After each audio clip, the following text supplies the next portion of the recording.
오늘은 이제 빌립보서 설교 마지막 날입니다. 지금까지 총 34번을 설교를 했고 오늘까지 하면 이제 35번째가 됩니다. 4장밖에 안 되는 장이라 사실 처음에 시작할 때는 한 10대 번이면 끝나지 않겠는가라고 생각을 했었는데 이 35번까지 하게 될 줄은 사실 저도 잘 몰랐습니다. 하지만 여러분들이 이렇게 끝까지 마음으로 참여해 주시고 열심히 들어주셔서 마지막까지 오게 된 것 하나님께 감사드리고 또 여러분들께 고맙습니다. 다음 번부터는 설교를 바벨론 포로기 이후에 나왔던 성경 에스라, 에스더, 느헤미야 이렇게 수요 예배를 진행해 갈 거니까 여러분들이 좀 기도해 주시기 바라겠습니다. 어쨌든 오늘은 빌립보서 마지막을 이제 해야 되는데 이 마지막 저와 여러분이 읽은 부분은 흔히 이제 끝인사라고 이렇게 되어 있습니다. 아마 여러분 성경에 이렇게 뭐 제목 써 있는 성경에도 다 끝인사라고 되어져 있을 겁니다. 그렇기 때문에 언뜻 생각하면 뭐 끝인사에 무슨 중요한 내용이 있겠는가, 그냥 일상적이고 상투적인 그런 마무리 인사가 있겠지라고 생각을 하실 겁니다. 그런데 실제로 그렇습니다. 실제로 상투적이고 그리고 일반적인 이제 인사의 내용이 들어있는데 이 말씀을 학자들이 굉장히 좋아하더라고요.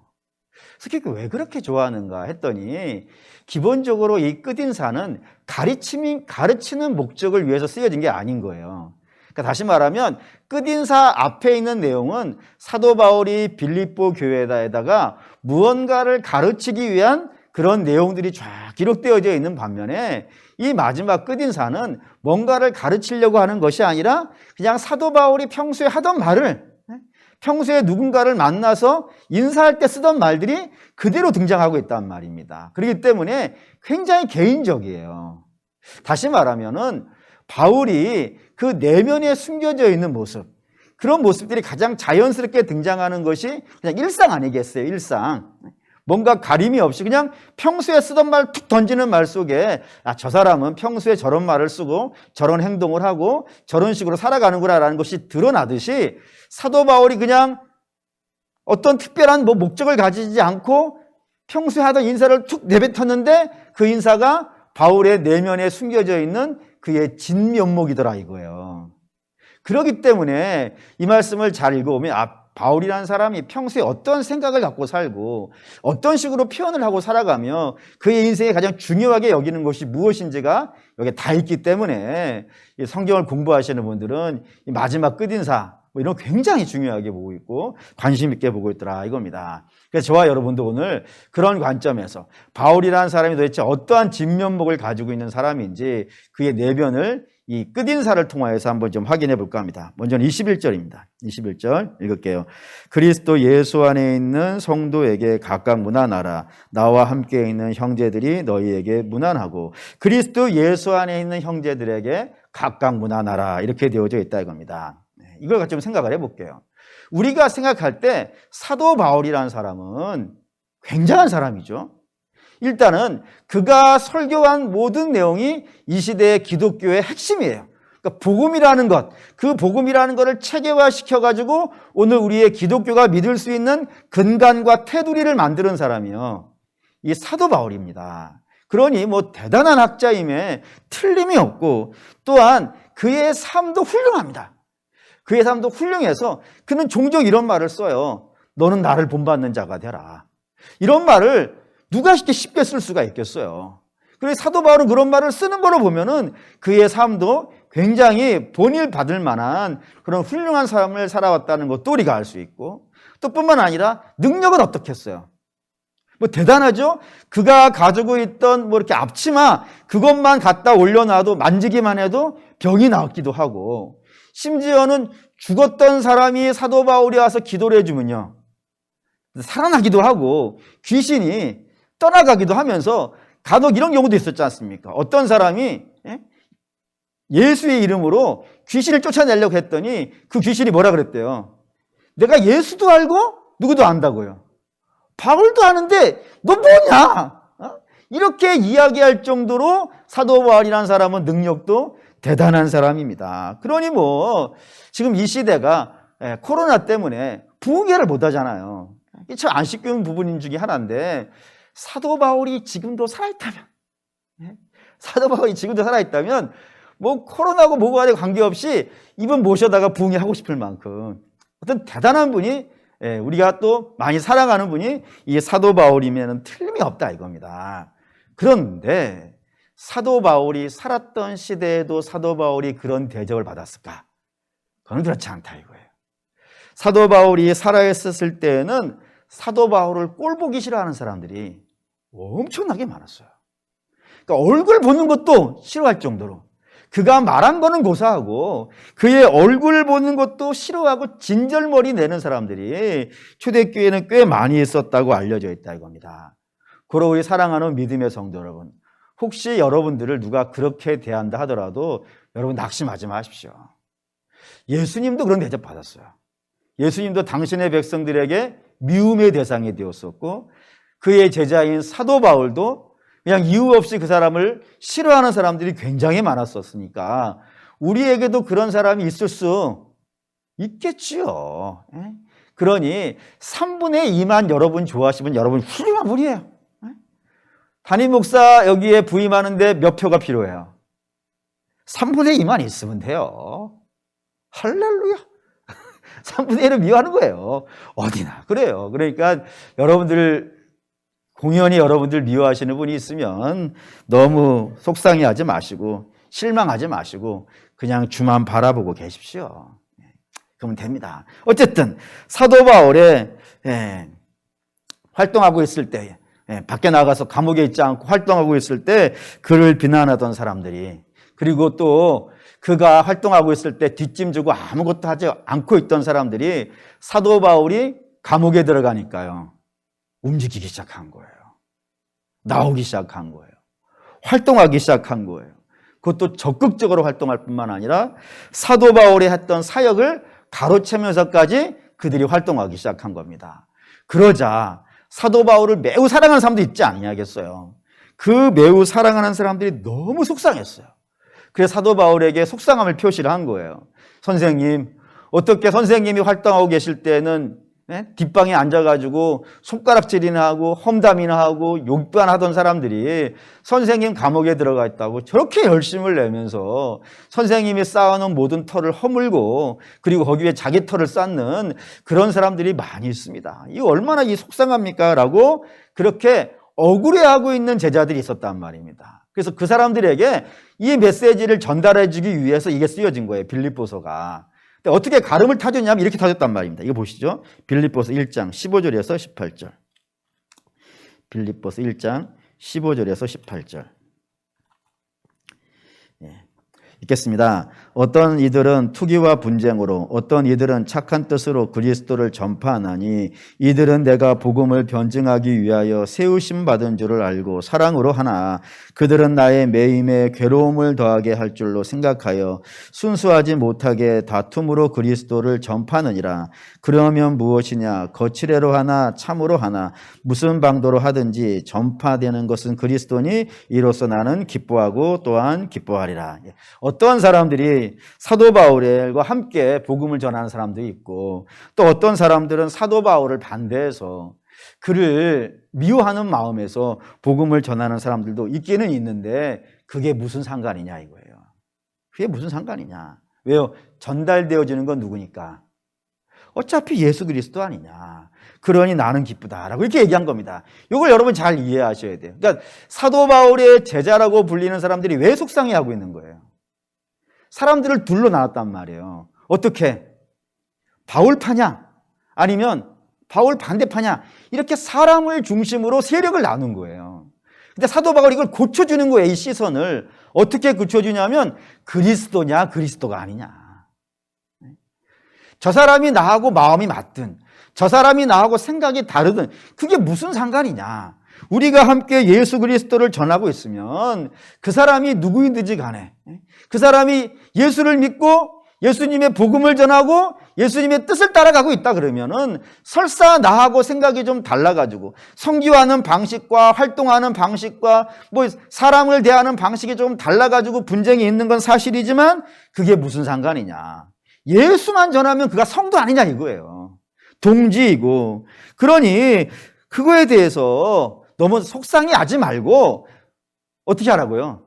서로 힘을 합치라고요. 그렇게 얘기를 해놓은 거란 말입니다. 그리고 나서 이 마지막에 빌립보 4장 21절에 그가 문안을 하는 거야. 인사를 하는데 어떻게 인사를 했다고요?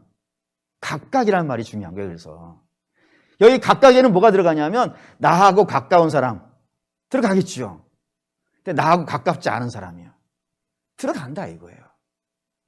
나하고 같은 복음의 역사에 동참했던 그런 사람도 들어가고 나를 반대해서 다른 쪽에서 활동하고 있는 사람도 다 들어간다 이겁니다. 그러니 그 모든 사람에게 인사하고 있더라 이겁니다. 이게 바울이 가지고 있는 아주 중요한 특징이 된다 이거예요. 고로 사랑하는 우리 믿음의 성도 여러분, 우리의 신앙도 수준이 이 정도 돼야 돼요. 우리 최종 목표는 그리스도예요. 그리스도가 목표이긴 하지만 그리스도를 닮아가는 과정 속에 사도 바울이 있단 말이에요. 근데 사도 바울이 자기와 가까운 사람에게도 인사할 줄 알고 자기를 반대하는 사람에게도 인사할 줄 아는 사람이라면 우리도 그런 사람이 되어야 되지 않겠냔 말이에요. 나하고 가까운 사람들만 친하고 내 마음을 알아주는 사람만 가까이 지낸다면은 여러분 그거는 이런 표현이 있잖아요. 성경에 이방인하고 뭐가 다르냐. 이방인도 그런 사랑을 하지 않냐. 너희는 그리스도인이니 그들과 달라야 된다 이겁니다. 고로 사랑하는 믿음의 성도 여러분, 우리가 세상 사람들을 다 사랑할 수는 없겠죠. 또 모든 사람을 다 아낄 수도 없을 거예요. 그러나 우리가 여기서부터는 할 수 있어야 돼요.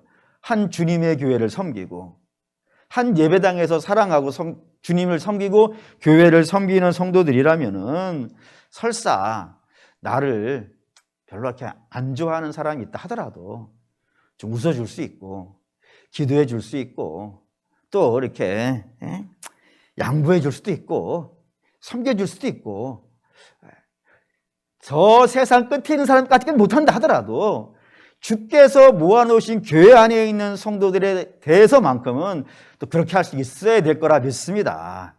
뿐만 아니라 사람 관계 몰라요. 지금은 나를 반대하는 사람일 수 있지만 시간이 지나고 나면은 나를 가장 적극적으로 지지해주는 사람일 수도 있잖아요. 그렇기 때문에 성도는 오직 주 안에서 서로 사랑하고 서로 위로하고 서로 문안하고 거룩한 성도의 교제를 나눌 수 있는 그런 모습이 서로 마음이 맞지 않더라도 그 안에 각각 일어날 수 있는 역사가 있어야 될 줄로 믿습니다. 여기 좀 더 가보죠. 여기 성도라는 단어가 등장했는데 성도라는 단어가 헬라어로 판타하기온이라고 불리는 단어예요. 이 판타라고 하는 말은 모든이라는 뜻이고 하기온이라는 말은 거룩이라는 뜻입니다. 영어로는 홀리라 그러고 또 다른 표현으로는 세인트라고도 불려요. 그 세인트는 흔히 성자라고 불리지 않습니까? 그래서 뭐 카톨릭 같은 데에서는 뭐 1년에 한 번씩 또는 뭐 어느 나라에 뭐 우리나라 경우에도 그런 경우 있었죠. 그때 뭐 거기 무슨 산이더라? 절두산. 절두산에서 순교한 그런 분들에게 그때 교황이 우리나라 처음 왔을 때인가? 그때 와가지고 그 200여 명을 동시에 성자로 세우는 이런 식의 행사들을 하지 않습니까? 그때 쓰는 말이 이제 세인트고 하기온이라는 단어인데 거기서 캐톨릭에서는 이런 세인트, 성자라든가 또는 뭐 거룩이라든가 이런 단어들은 일반 대부분의 성도들에게는 쓰지 않아요. 대개 누구에게 쓰냐면 뭐가 굉장한 믿음의 역사를 만들었다든가 또는 뭐 어마어마한 직분이 있다든가 뭐 순교를 했다든가 어떤 게 특별한 사람들에게 쓰는 단어가 이 세인트라고 하는 단어라고 합니다. 근데 성경은 실제로는 그렇게 안 써요. 이 성도라고 하는 단어를 굉장히 막 써요. 예를 들어 볼게요. 초대교회 교회들 중에서 좀 문제가 있는 교회들 있죠. 문제가 있는 교회들이 여러 교회가 있는데 그 중에 갑 오브 갑이 있어요. 최고 중에 최고의 교회를 하나를 꼽으라 그런다면 고린도 교회입니다. 이 고린도 교회는 매우 심각한 교회입니다. 거기에 4개의 분파가 나와서 여기 이제 빌립보 교회는 바울파냐 바울파 아니냐 이 두 개로만 나누지만 고린도 교회는 4개 파가 있어요. 이거 뭐 얼마나 싸우겠어요. 뿐만 아니라 음행의 문제도 끼어 있어요. 그리고 성찬 가지고 싸우기도 하고 하여튼 뭐 은사 가지고 싸우기도 하고 그 오만 문제라고 한 문제는 다 갖고 있는 그런 교회예요. 그래서 언뜻 보면 이 교회 정말 짜증나는 교회 이렇게 되어줄 수 있는 교회란 말이에요. 근데 이 교회를 사도 바울이 어떻게 부르냐 한번 보시죠. 고린도전서 1장 2절 1장 2절. 고린도전서 1장 2절. 읽겠습니다. 고린도에 있는 하나님의 교회 곧 그리스도 예수 안에서 거룩하여 주고 성도라 부르심을 받은 자들과 또 각처에서 우리의 주 곧 그들과 우리의 주 되신 예수 그리스도 이름을 부르는 모든 자에게. 여기 그 교회를 성도라고 부르고 있다는 거. 이게 놀랍죠. 그러니까 성도라고 하는 말은 뭐 특별한 직분을 해당하는 말도 아니고 대단한 믿음의 역사를 이룬 사람에게 쓰는 말도 아니라 다른 방법이 부르는 이유가 있다 이겁니다. 그럼 그 다른 목적은 뭘까요? 그 성도를 부르는 내용은 뭐를 성도라 그럴까요? 그 성도라는 말이 중요해요. 그래서 거룩이라는 뜻인데 거룩이라는 건 분리죠. 분리. 어디에서 분리해낸 사람들을 거룩이라고 한단 말이에요. 그러면 한번 생각을 해보시죠. 성도는 어디에서 분리시켜서 내는 사람들이에요? 그 성도들의 출신이 어디예요? 출신이 서울? 전 제 고향이고 전주? 여러분 고향이고 이런 거는 세상 사람들이 쓰는 기준이고 성도는 어디 출신이냐면은 하도 많이 했으니까 굳이 뭐 찾지 맙시다. 뭘 말씀만 드리면 이제 이해가 될 거예요. 저와 여러분들은 출신이 어디냐면 허물과 죄 출신이에요. 그래서 거기에서 공중권세 잡은 자, 그 사단의 지휘 아래서 사단의 뜻대로 살아가다가 결국에는 하나님의 심판을 만날 진노의 자녀들 출신이란 말이에요. 여기 출신이에요. 근데 여기 출신인데 어떻게 된 거예요? 주께서 불러내신 거예요. 불러내셔가지고 딱 구별시킨 거예요. 근데 이 구별을 시켰는데 구별시킨 성도를 성도라 그런단 말이에요. 근데 이 구별시킨 사람들 중에는 아직 연약한 사람이 있지요. 어떤 분은 훌륭한 분도 있지요. 은혜를 받고 믿음의 훈련을 받고 또 이렇게 잘 좋은 리더에 의해서 이끌림 받아가지고 믿음이 순탄하게 잘 자라가지고 꽤 많이 올라가 있는 분도 있고 또 어떤 분들은 아직은 연약한 분들도 있다 이겁니다. 근데 공통점이 하나가 있어요. 믿음이 많이 자라서 훌륭하신 분들이나 아직 연약한 분들이나 다 공통점이 하나가 있어요. 그 공통점은 뭐냐면 다 처음에는 거기서 거기였다 이거예요. 다 처음에는 허물과 죄 출신이고 거기에서 나왔을 땐 어린 신자에 지나지 않았다고요. 그렇기 때문에 믿음이 성숙한 성도들은 그 연약한 성도들을 어떻게 해줘야 돼요? 여기 이제 다시 보시죠. 빌립보 4장에 계속 반복되는 단어 있죠? 뭐가 있냐면 무난하라, 무난하라, 무난하라 이게 반복되잖아요. 이 무난하라는 말 속에는 굉장히 많은 표현들이 들어있어요. 하나는 뭐냐면 이 교회가 너희를 기도해 준다 이거예요. 너희를 염려해 준다 이거예요. 너희를 걱정해 준다 이거예요. 너희가 잘 되기를 바라고 있다고요. 그게 교회라니까요, 여러분. 그러니까 믿음이 성숙한 사람들은 믿음이 연약한 사람들을 그 사람도 주께서 불러내신 분이란 말이에요. 아직 자라지를 못했을 뿐이지, 아직 열매가 나타나지 않았을 뿐이지, 시간이 지나고 주님의 은혜가 그들에게 계속 임해지면은 어차피 열매라고 하는 건 우리가 만들어내는 것이 아니고 주의 은혜가 우리 안에 역사에서 만들어내는 것 아니겠어요. 그러면 우리가 그들을 위해서 기도해주고 그들을 사랑해주고 그들에게 무난해주고 있고 그들을 걱정해주고 있고 그들을 바른 길로 인도해주려고 애를 쓰고 있다 보면은 어느 순간에는 그도 우리와 같이 되지 않겠냔 말이에요. 그런 마음이 있어야 돼요. 그러니까 믿음이 크신 분들은 믿음이 연약한 분들을 향해서 늘 무난해줘야 돼요. 성령 충만하십시오. 내가 당신을 사랑합니다. 당신을 위해서 기도하고 있고요. 당신이 잘 되기를 바라고 있습니다. 잘 오셨습니다. 축복합니다.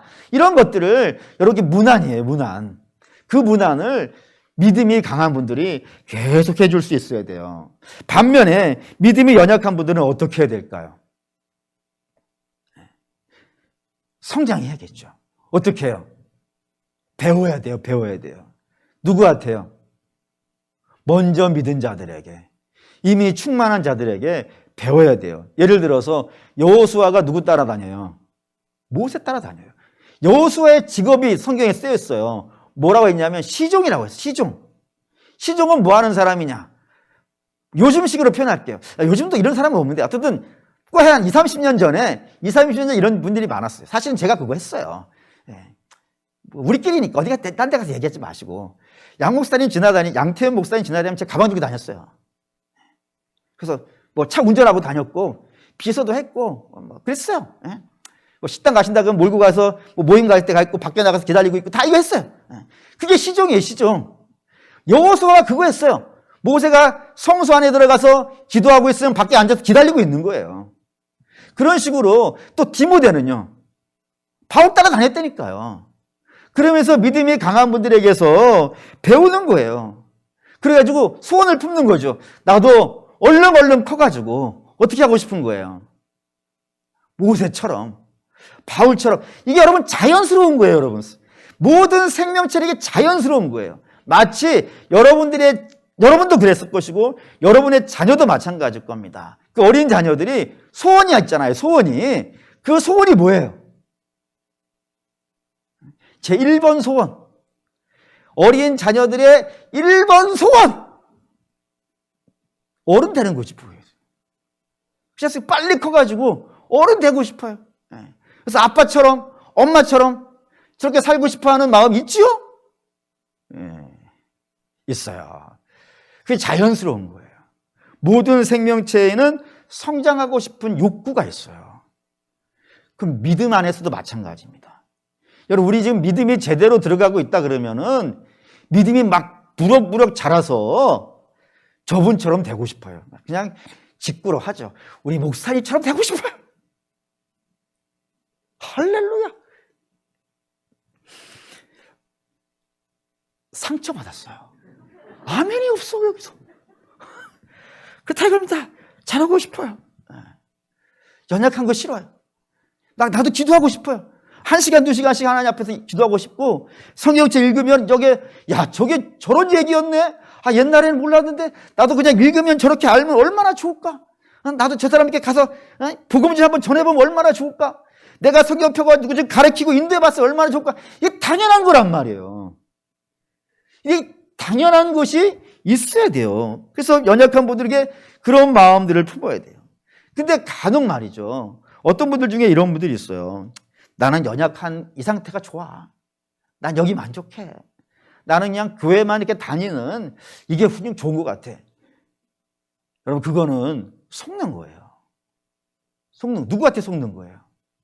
사단한테 속는 거예요. 사단은 뭐를 우리에게 원하는지 압니까? 사단은 우리가 허물과 죄에서 안 나가길 원해요. 설사 허물과 죄에서 나갔다 하더라도 안 자라기 원해요. 다시 말하면 항상 그대로 있기를 원해요. 그대로. 현재 거기 더 가지 마. 그만큼만 해. 뭐 더 가. 그것만 훌륭해. 라고 하면서 우리를 전진하지 못하게 해요. 근데 여러분, 우리는 아니죠. 우리는 표대가 있어요. 그 표대가 뭐예요? 그리스도 예수. 그 그리스도 예수 때 앞까지 우리는 어떻게 해야 돼요? 전진해야 돼요. 쓰러지고 넘어지는 한이 있더라도 다시 일어나서 가야 되는 사명이 우리에게 있는 거예요. 그렇기 때문에 사랑하는 믿음의 성도 여러분, 나는 이 정도 신앙이면 됐어. 그런 생각은 버리셔야 돼요. 더 높은 차원의 신앙. 그래서 어느 분량까지요? 그리스도의 분량까지. 여러분들은 자라가셔야 되는 것이 여러분에게 주어진 사명입니다. 그렇기 때문에 잘 자라시는 그런 성도 되기를 바랍니다. 근데 그런 성도에게 나타나는 중요한 특징이 하나가 있습니다. 그 특징이 뭐냐면 21절 한번 다시 읽어볼게요. 21절 읽겠습니다. 그리스도 예수 안에 있는 성도에게 각각 문안하더라. 나와 함께 있는 형제들이 그에게 문안하고 했습니다. 이게 성도의 가장 중요한 특징을 뭐라고 했냐면 그리스도 예수 안에 있다라는 겁니다. 이걸 한번 잘 생각을 해보세요. 그리스도 예수 안에는, 지금 21절에 그리스도 예수 안에 있는 성도는 누굴까요? 빌립보 교회예요. 그러면 여기 그 뒤에 나와 함께 있는 형제들이 있는데 나는 누굴까요? 사도 바울이겠죠. 그러면 나와 함께 있는 형제들은 누굴까요? 사도 바울이 지금 로마의 감옥에 들어가 있어요. 그러니까 로마에 있는 교인이겠죠. 그러면 이런 식의 그림이 돼요. 예수 그리스도 안에 있는 것은 빌립보 교회라 그랬어요. 그러면 사도 바울과 로마 교회는 예수 밖에 있는 사람들일까요? 아니죠. 빌립보 교회도 예수 그리스도 안에 있는 성도들이고 사도 바울과 로마 교회도 예수 그리스도 안에 있는 성도들이에요. 다시 말하면 사도 바울과 빌립보 교회는 지금 어디서 만나고 있는 거예요? 예수 안에서. 로마 교회와 빌립보 교회는 어디서 만나고 있는 거예요? 예수 안에서 만나고 있다는 게 그게 중요해요. 그러니까 성도는 항상 어디서 만나야 돼요? 예수 안에서 만나야 돼요. 저와 여러분들이 교회에서 신앙생활 하다가 상처받는 대부분의 이유가 뭐 때문이에요? 사람 때문이에요. 사람 때문에 상처를 받아요. 근데 그 사람을 교회에 와가지고 사람 안에서 만나기 때문에 그래요. 사람과의 관계와 사람과의 이익과 뭐 이 재미와 이런 관계 속에서 만나기 때문에 거기에서 상처를 받게 되고 아픔을 누리게 되어져요. 근데 교회는 원래 그렇게 안 만나게 돼 있단 말이에요. 한번 보시죠. 히브리서 10장 24절 25절. 10장 24절 25절. 10장 24절 25절. 읽겠습니다. 서로 돌아보아 사랑과 선행을 격려하며 모이기를 피하는 어떤 사람들의 습관과 같이 하지 말고 오직 권하여 그날이 가까움을 볼수록 더욱 그러하자. 성도가 어떤 모습이 되냐면 서로 돌아보고 사랑하고 선행을 격려하면서 함께 모이는 것, 이게 교회란 말이에요. 그런데 이 모든 관계, 사랑하고 섬기고 선행을 베풀고 모이고 하는 모든 것이 어디서 진행되냐면 23절 읽겠습니다. 또 약속하신 이는 미쁘시니 우리가 믿는 도리의 소망을 움직이지 말고 굳게 잡고. 약속하신 이가 누구예요? 예수님. 예수님 안에서 이거 하는 거예요, 지금. 서로 돌아보고 사랑하고 선행을 격려하고 모이는 모든 성도들의 행위는 전부 어디서만 진행되어야 돼요? 예수 안에서만. 예수 안에서만 진행되어지고 만나니까 저들이 만나서 나누는 대화는 무슨 대화겠어요? 복음이에요. 모여서 서로 하는 게 뭐겠어요? 서로 기도해 주는 거예요. 서로 상처 싸매해 주고 위로해 주고 걱정해 주고 내가 도와줄 수 있는 부분이 있으면 기꺼이 도와주고 그런 관계 속에서 만나야 되지. 재미로 만난다든가 놀기 위해서 만난다든가 그런 것들은 부차적인 거예요. 그게 주가 되고 예수가 뒤로 밀려가면은 항상 교회는 시험 들어요. 반면에 항상 우리는 뭘로만 모여야 돼요? 예수로. 예수 그리스도의 복음과 예수의 사랑과 예수의 나눔과 예수의 섬김과 이런 것들로 모였을 때 거기 어찌 상처가 있겠으며 아픔이 있겠습니까? 고로 사랑하는 믿음의 성도 여러분, 우리가 항상 어디 위에 있어야 된다고요? 예수 위에. 이 기준을 분명히 가지십시오. 그러면 염려 없고 반드시 그 안에서 승리하고 능력을 입는 역사가 있을 줄 믿습니다. 23절, 22절 읽을게요. 22절 읽겠습니다. 모든 성도들이 너희에게 문안하되 특히 가이사의 사람들 중 몇 사람이니라. 성도들이 신앙생활 하는 데 있어서 조심하셔야 되는 것 중에 뭐 여러 가지가 있는데 그 중에 하나가 이런 거 있어요. 나는 중요한 사람이 아니야. 그러니까 여기서 나는 이렇게 할 일이 없어. 라고 하면서 자기를 없어도 되는 사람 취급하는 거, 이거 굉장히 위험합니다. 왜냐하면 우리는 예수님의 몸으로 불림받았어요. 아멘이 됩니까? 여러분, 우리의 몸 중에서 필요 없는 곳이 있을까요? 흔히 어떤 분들이 그런 말 하시더라고요. 맹장은 별로 필요하지 않은 것 아니겠습니까? 라고 하는데 제가 뭐 의학 전문 지식은 없는 사람이지만 뭐 기동장으로 들은 게 있어요. 그 맹장이 신생아가 건강하게 크는데 굉장히 중요한 역할을 한다더라고요. 하나님이 사람에게 주신 것 중에 가치 없고 쓸모없는 것은 없습니다. 그렇다면 우리가 예수 그리스도의 몸으로 불린 사람들이라면은 우리 중에 필요 없는 사람이 있겠어요, 없겠어요? 없지요. 그래서 나는 필요 없는 사람이라 생각해서 그냥 가만히 머물러 있었던 분들이 조금만 더 열심히 참여해 주셨으면 지금보다 주님의 교회가 더 복됐을 거예요. 그런 식으로 계산이 되셔야 돼요. 나는 필요 없으니까 나는 아무것도 안 해도 돼. 그런 사람은 없어요. 그러니까 그런 마음 버리셔야 돼요. 근데 그의 반대도 마찬가지라 이겁니다. 반대는 내가 여기서 제일 중요해. 내가 여기서 없으면 안 돼. 또는 뭐 저 사람이 우리 교회는 없으면 안 돼. 이런 생각도 주님의 교회에 합당치 않습니다. 이 빌립보 교회 한번 생각을 해보시죠. 빌립보 교회는 마게도니아에 있는 교회입니다. 그리스 북부 지역이에요. 그리고 바울은 지금 로마의 감옥에 있어요. 그러니까 상고가 멀어요. 거리가 멀어요. 멀기 때문에 잘 모르죠. 어떤 상황인지. 그래서 빌립보 교회는 이런 마음 가질 수 있어요. 아, 우리가 바울을 도와줘야 돼.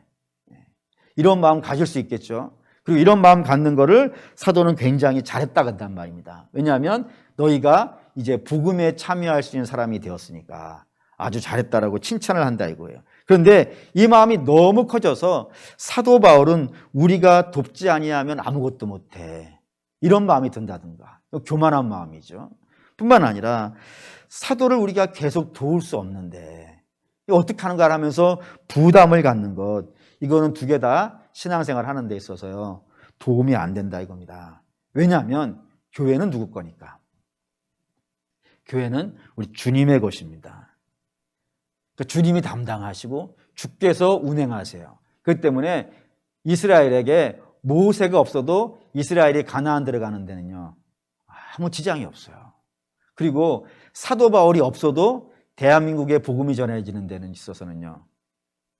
사도 바울이 있어야 대한민국에 복음이 전해지는 거 아니죠? 사도 바울은 2000년 전에 죽은 사람이고 우리는 2000년 후에 복음 받은 사람들이니까 사도 바울이 없어도 대한민국을 복음화시키는 데는 문제가 되지 않아요.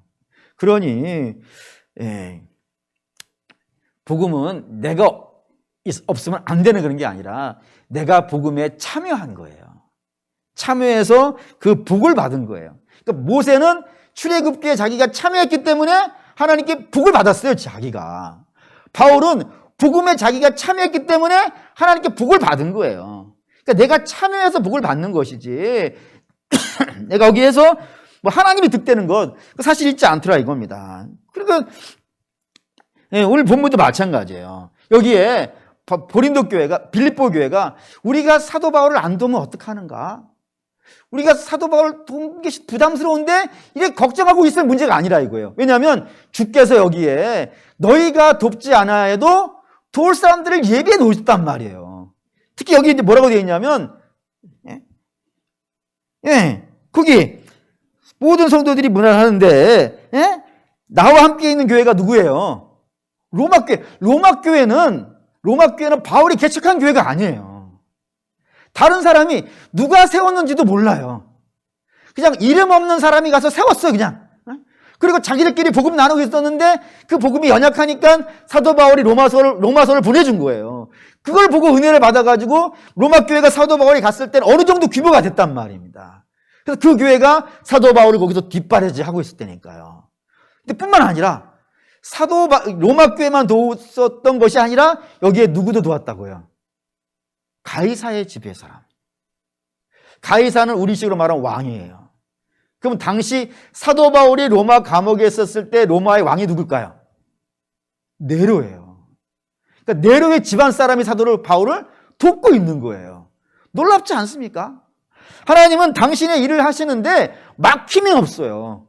누가 돕든지 안 돕든지 하나님은 당신이 하실 일을 하신단 말이에요. 그 하시는 일에 우리가 참여한 거예요. 복돼요, 안 돼요? 여러분들이 제 마음을 아셨나 봐요. 지금부터 할 얘기가 좀 여러분 부담이 될 수 있는데 한번 좀 들어주세요. 신도의 임무 뽑죠, 이제.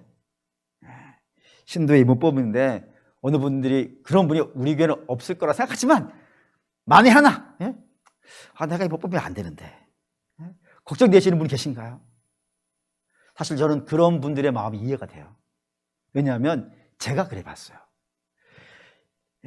제가 21살 때 청년부에서 총회가 있었는데 그 총회에서 여러분들이 뭐 인정하시든 안 하시든 제가 회장이 되어야 되는 순번이었어요. 그런데 너무 하기 싫은 거예요. 너무 하기 싫어가지고 어떻게 하면 내가 이번 총회에서 회장을 안 할까? 이걸 연구를 했어요. 뭐를 펴놓고 연구를 했냐면 청년부 헌법을 놓고 연구를 했어요. 어떻게 하면 안 할까? 찾아보니까 방법이 하나가 있는 거예요. 뭐냐면 그 교회 청년부의 회칙에 뭐가 쓰여져 있었냐면은 당회 총회에 참여하지 않는 사람은 시작이 될 수 없다. 이런 은혜로운 구절이 써 있었어요. 그래서 내가 간다고 해놨다가 막판에 안 가버리면 내가 회장이 안 되겠구나 라는 생각을 했죠. 그래서 친구들이 막 전화가 와요. 총회 오라고 막 가자고 막. 그래서 알았어, 내가 금방 갈게. 한 10분 있다가 출발할 거야. 쭉 해놓고 안 가고 전화기를 뽑아버렸지. 그랬더니 이제 총회가 진행이 됐어요. 총회가 진행됐는데 누가 저를 추천했는 모양이죠. 그랬더니 우리 헌법에는 총회에 안 참석한 사람은 회장이 될 수 없어 라고 해가지고 안 되고 그냥 거기에 얼떨결에 갔던 제 친구가 됐어요.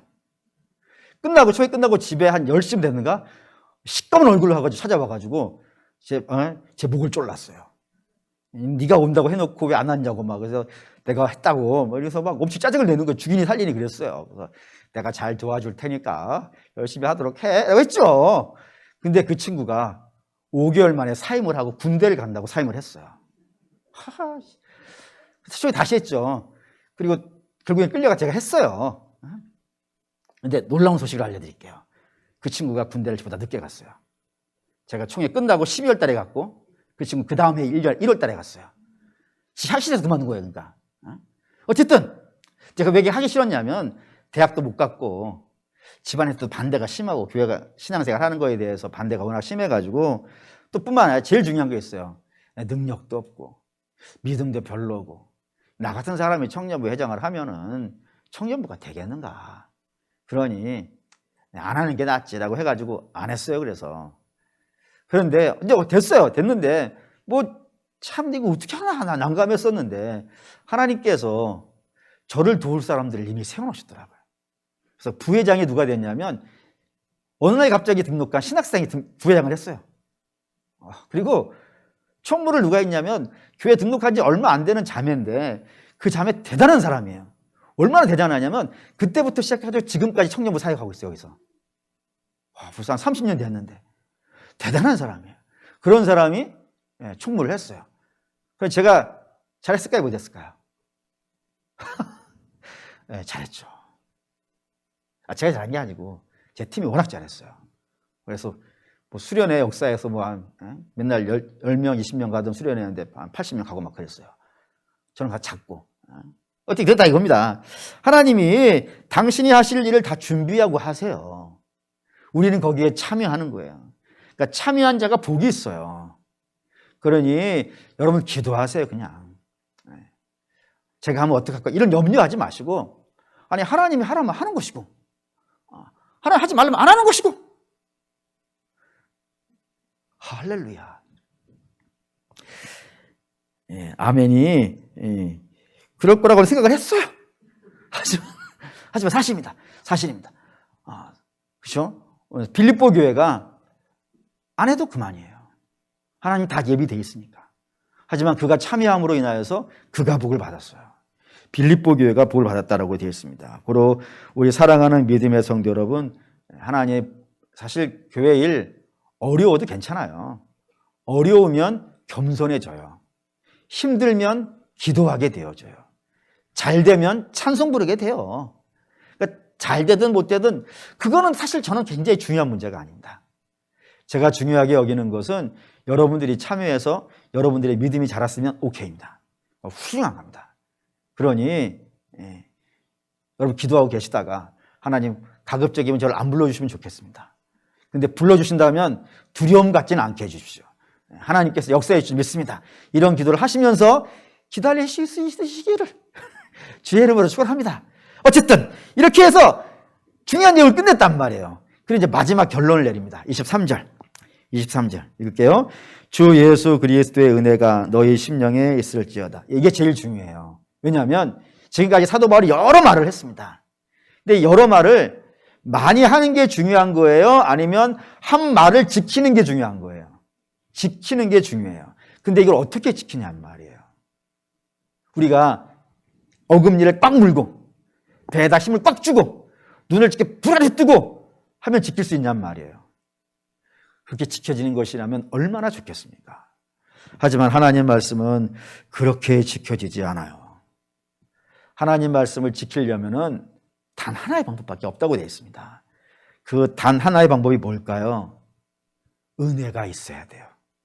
어떤 은혜요? 그리스도 예수의 은혜. 그리스도 예수의 은혜는 어떤 은혜죠? 우리를 위해서 값없이 죽어주시는 그런 은혜예요. 이 은혜를 입어야 돼요. 사도 바울도 이 은혜를 입었어요. 한번 보시죠. 고린도전서 12장 9절. 고린도 후서 12장 9절. 사도 바울이 어떻게 이렇게 폭풍처럼 사역을 할 수 있었는가? 그것을 고린도후서 12장 9절에서 우리가 힌트를 얻을 수 있어요.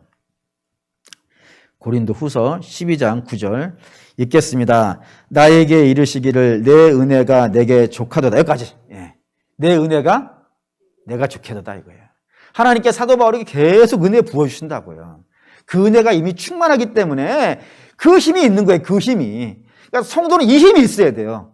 세상적인 능력이 필요치 않아요. 세상적으로 뭐 여러분들이 똑똑해가지고 박사학위가 필요한 것도 아니에요. 여러분들에게 뭐 특별한 힘이 필요한 것도 아닙니다. 주님의 교회는 힘이 없어도 할 수 있고, 주님의 교회는 똑똑하지 않아서도 할 수 있고, 주님의 교회는 건강하지 않아도 할 수 있어요. 단 하나만 있으면 된다 이겁니다. 그게 뭐예요? 은혜가 있어야 돼요. 은혜가. 예수 그리스도가 나를 위해 죽으셨다는 그 말할 수 없이 크신 은혜가 우리의 심령에 넘쳐나야 돼요. 그것도 어디에? 심령에. 간혹 어떤 분들이 주님의 은혜를 육체로 계산하는 분들이 있어요. 이렇게요. 주님, 저를 사랑하신다면 제 소원 이거를 들어주세요. 물론 우리 주님은 우리의 육체적인 소원도 당연히 들어주실 수 있는 분이에요. 하지만 은혜는 그걸로 되는 게 아니에요. 거기에 임하는 게 아니에요. 은혜는 어디에 임하는 거예요? 심령에 임하는 거예요. 그래서 심령을 바꾸는 거예요. 심령을. 그 심령을 바꿔놔야 된단 말이에요. 그 심령이 바뀌게 되어지면 하나님 말씀대로 살아갈 수 있어요. 아무리 앞에 장벽들이 많이 생기고 문제들이 많이 생기고 걱정거리가 많이 생긴다 하더라도 내 안에 주님께서 허락하신 은혜가 폭포수와 같이 흘러나온다면요, 그걸 뚫고 간다니까요. 날아간다니까요. 바다 위를 걸어간다니까요. 오늘은 우리 사랑하는 믿음의 성도들이 작심하고 아멘을 안 하시는 할렐루야! 예. 은혜가 있으면 사단의 진을 뚫고 나가요. 예. 사단의 진을 무너뜨리기도 하고요. 그리고 우리 사랑하는 믿음의 성도 여러분, 그래서 사도 바울이 이 고린도 교회 빌립보 교회 많은 이야기들을 끝내놓고 마지막으로 주 예수 그리스도의 은혜가 너희에게, 너희 심령에 넘치기를 원한다라고 끝낸단 말입니다. 저도 결심을 했죠. 저도 이거로 끝낼래요. 주 예수 그리스도의 은혜가 저와 여러분의 심령에 가득 넘치시기를 주의 이름으로 축원합니다.